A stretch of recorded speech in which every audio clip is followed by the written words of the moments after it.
Good evening and thanks very much for joining us. I'm Brittany Ramsey. A sentence of 8 years behind bars has been handed down to 22-year-old Braden Bushby for the 2017 trailer hitch death of 34-year-old Barbara Kentner. The Crown was asking for a sentence of 8 to 12 years, while the defense was seeking just 4 on account of Bushby's age and that he's a first-time offender. Corey Nordstrom has details. Braden Bushby walked into the Thunder Bay courthouse to finally learn his punishment more than 4 years after he threw a trailer hitch from a moving vehicle at 2 women walking down the street. That heavy object struck Barbara Kentner, and the injuries eventually led to her death. Justice Pierce sentenced Braden Bushby to 8 years in prison on the count of manslaughter, with 1 month already served, saying he treated Barbara and Melissa Kentner as if they were disposable that January night. She came to the conclusion that Bushby did not target the Kentners because they were Indigenous, but rather because they were women, as he looked to target sex workers that night. Do you believe that this sentence sends the right message to the public and that this was fair? I would believe that more if I could be convinced that Mr. Bushby planned an attack on women. I don't think that was the case. Clearly, he planned an attack, or he did an attack. I can't see that it was planned. Barbara Kentner's passed away. She's died, and there is no sentence that can bring her back. At the end of the day, from a legal perspective, we have to look at the judgment. It will take some time to review it, but the 8-year sentence is within the 8 to 12 range that we suggested was an appropriate sentence. The trial has seen multiple delays, and with a manslaughter charge finally added to aggravated assault, the family says they can get some closure. And while the judge pointed to the maturation of Bushby as a new father in her decision, there has also been a change in the way the Kentners' family members have felt over the situation. I feel sorry for him. I didn't, at the beginning I was angry, very angry. And I feel sorry that he's ruined his life. Like, he's taken my cousin, but he's also ruined his life. And I feel bad for him and his family. While the family didn't have a stance on the length of time given by Justice Pierce, Kentner's sister Connie was pleased that the judge mentioned the countless instances where Indigenous people have had items thrown at them while in public, something she hopes can change. She actually acknowledged what is really going on around here, and not even only around here, all over the place, right? Because we all get the same sort of treatment. Just hours after his sentencing hearing came to a close, Bushby's lawyers launched an appeal seeking bail as he looks to get his manslaughter conviction overturned. His motion for release was dismissed, and he will await the appeal court's decision in custody. Corey Nordstrom, TBT News. On to COVID-19 now, as the district's active case count is back on the decline following a sudden surge over the past week and a half.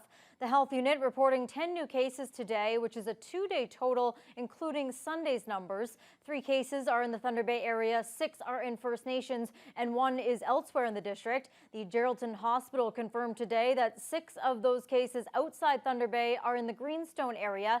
7 are due to close contact and 3 have unknown exposures. 6 new variant cases have also been identified, but the active case count is down to 67 from a high of 81 on Saturday. Meanwhile, the regional hospital has 8 COVID-19 patients. 3 are in the ICU, and the hospital is about 81% full. Well, it's good news for many business owners in the province today. Ontario is moving into step 1 of reopening this Friday. That's 3 days ahead of schedule. It comes as the province reports its lowest daily case count since September. Colin DeMello has more. The rush to reopen has left stores scrambling to get ready. There's a lot of prep work that's involved in getting the stores physically ready for customers to come back. The Ford government is moving up the first step of the economic reopening as a result of positive pandemic trends. 72% of the adult population has now received partial immunity, while other indicators have been heading in the right direction as well. We have 525 new cases today, 467 people in intensive care. That's also a pretty dramatic reduction. At the stroke of midnight on Friday, bars and restaurants can once again welcome diners onto their patios, 4 to a table. Outdoor gatherings of up to 10 people will be allowed. Outdoor fitness, personal training, team sport training will also be permitted with 10 people. Day camps, overnight camps will also reopen. Outdoor pools and wading pools will be allowed, and outdoor attractions such as zoos can open as well. Non-essential retailers can open with 15% capacity limits, while essential retail will be bumped up to 25% capacity. And there will be no restrictions on any items sold in any business. But retailers inside malls will still be off limits unless they have an outdoor entrance. If there's a direct access to the outdoors, that is safer than having people congregate within a mall. The province says it'll still wait at least 21 days before moving to the second stage, when haircuts, amusement parks, and small indoor gatherings will be allowed. But businesses say while the early reopening will serve as a financial gift, the road ahead will still be challenging. For those who think that the party's going to start as soon as we reopen, it's really not like that. It's going to take a very, very long time and a lot of work and a lot of support. And critics of the government are once again calling on the Premier to put up additional financial grants to help businesses survive. Now here in Thunder Bay, Chamber of Commerce officials are welcoming the early start to stage 1 of reopening, but they point out that many small businesses will still have to keep their doors shut. Chamber President Charlotte Robinson says she's pleased to see the reopening of the economy start 3 days earlier.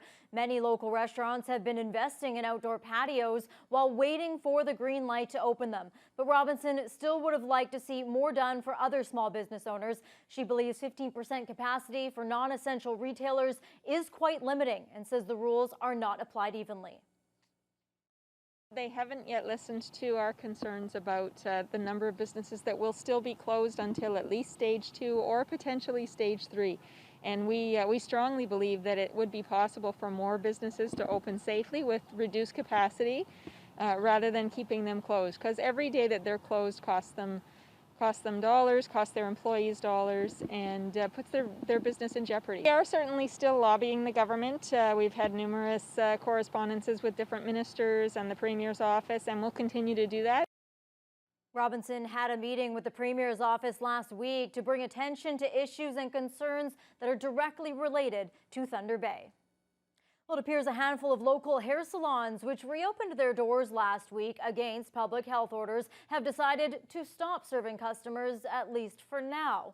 4 local businesses decided they'd had enough of the forced lockdown and chose to reopen in defiance of provincial restrictions on the personal care industry. They all received $880 fines, but were told the fine would be waived if they agreed to close their shops on Friday. At least 3 of them stayed open and were handed closure orders by the district health unit, which came with potential fines up to $25,000 for those who didn't close by today.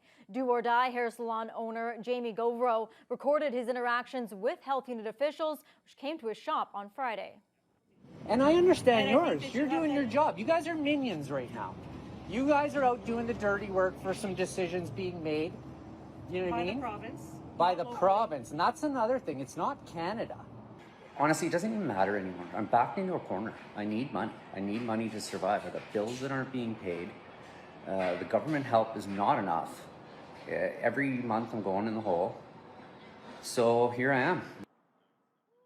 All 4 salons were closed today, and none would speak about the situation on camera. However, Mirror salon owner Frank Lombardo says they're challenging the order in court and claims the onus will be on the health unit to show and demonstrate why they are a hazard to the community, which he doesn't think will happen.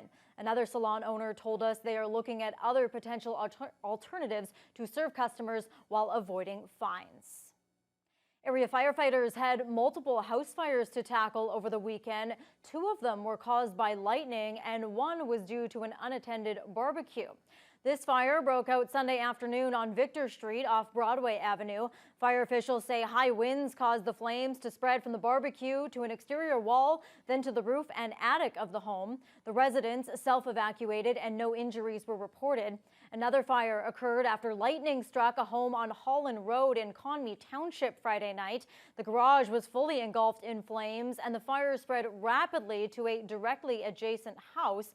Firefighters were unable to prevent near total damage to the home. One man was treated at the scene for minor burns.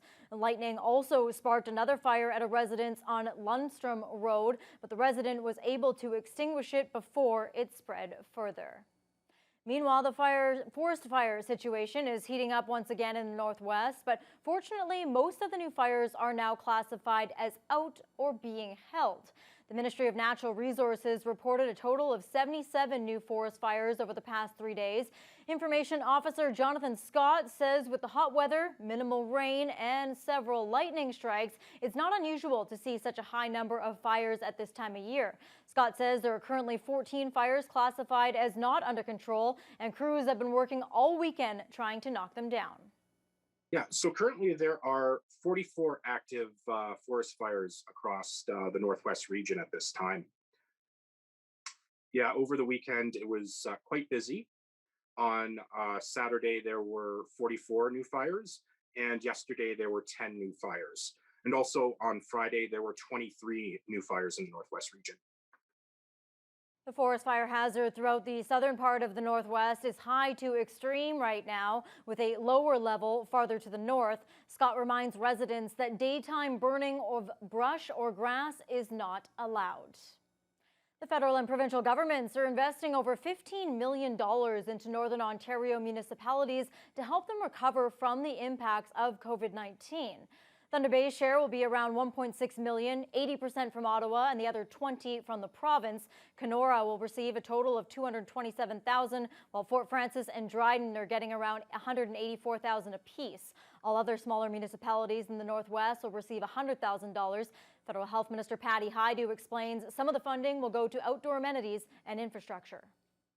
The network of multi-use trails will be widened and rehabilitated with new gravel, better drainage, wayfinding signage, and hopefully this will make it more enjoyable and safer for residents and visitors. The addition of new rest areas with benches also gives a better opportunity for people to take in the scenery, enjoy the outdoors, have a little break on their walk or their hike or their bike ride. And the investments in infrastructure really, as I said, will help communities respond to these impacts of COVID-19. This, of course, meets the goal of many of us, and that is to help regenerate the economy and create some jobs at a time when COVID, of course, has had a very significant negative impact on the economies and the recessionary times that we all find ourselves in. So this work and this money will be put to work immediately, and it will create jobs in our communities almost immediately as well. Well, it could be a very long night for Thunder Bay City Council with several high-profile items on this evening's agenda. They include votes on Thunder Bay's net zero strategy, new money for conservatory upgrades, an expansion of the Eye on the Street camera program, and a call to allow all residents to decide the makeup of future city councils at the ballot box. Ryan Benazzo has the rundown. Thunder Bay wants to achieve net zero greenhouse gas emissions by 2050. Simply put, that means producing no more greenhouse gas than what is removed from the atmosphere. The plan is ambitious, calling for, among other things, creating a more walkable and cyclist-friendly city, switching to 100% electric vehicles, improving city transit, building smaller and more energy-efficient homes, and replacing natural gas with low-carbon fuels. The plan is also expensive, requiring an estimated $5.1 billion over the next 30 years from the city, the private sector, and residents. But the report says the savings and avoided costs far outweigh those massive investments over time. Also on Monday evening, Council will vote to set aside $1.4 million for planned conservatory upgrades in an attempt to leverage at least $2.5 million more from senior levels of government. The cost of the overall project has also gone up, thanks largely to an addition, what's being called an annex, to connect the greenhouses to the main building. The estimated cost now for the proposed renewal, including the annex portion, is $3.96 to $4.67. Council is also being asked to approve major upgrades and the expansion of the city's Eye on the Street camera program, replacing the 13 cameras, which are now 16 years old, with 20 brand new ones. Thunder Bay Police Project lead Chris Adams insists there are measures in place to protect privacy. This is not Big Brother. This is a very regulated process. The city has been very careful, and it has a good history dating back to the origin of 2005. And at-large Councillor Peng Yu wants the city voters to decide during next year's election if they want council to be reduced from 13 members down to 9. He's calling for a plebiscite question on the ballot rather than wait for a report that's scheduled to come in 2023. The voters put us there, so they have the best right to make decision. Ryan Benazzo, TBT News. Officials with the Northern Ontario School of Medicine are focusing on the future. After 4 government members voted to grant NOSM independent status last week, the move comes despite objections from local leaders who expressed fears the med school might leave Thunder Bay. Lakehead University President Maura McPherson has been one of the most vocal opponents, but today her focus was on the virtual graduation ceremony for local med school graduates. She addressed the graduating class, as did NOSM Dean Dr. Sarita Verma. Earlier in the day, Verma spoke to TBT News about the separation of NOSM from Lakehead and Laurentian and its commitment to keep campuses in Thunder Bay and Sudbury. She says the schools have 15 years left on both leases. We'd love to increase our MD program. We'd love to increase our residency programs, which mostly would be based at Thunder Bay Regional Health Sciences Center or Health Sciences North, because much of the residency training outside of family medicine happens in specialties and subspecialties, which are desperately needed in both centers. We see ourselves also regionalizing across all of Northern Ontario with specific pathways dedicated to rural generalism. Verma adds that NOSM will soon have their own degrees and research grants. She also says there will be a number of job openings, including Board of Governors and Senate positions. Well, Fiona, we're coming off a very beautiful weekend, and the good times kept on rolling on Monday.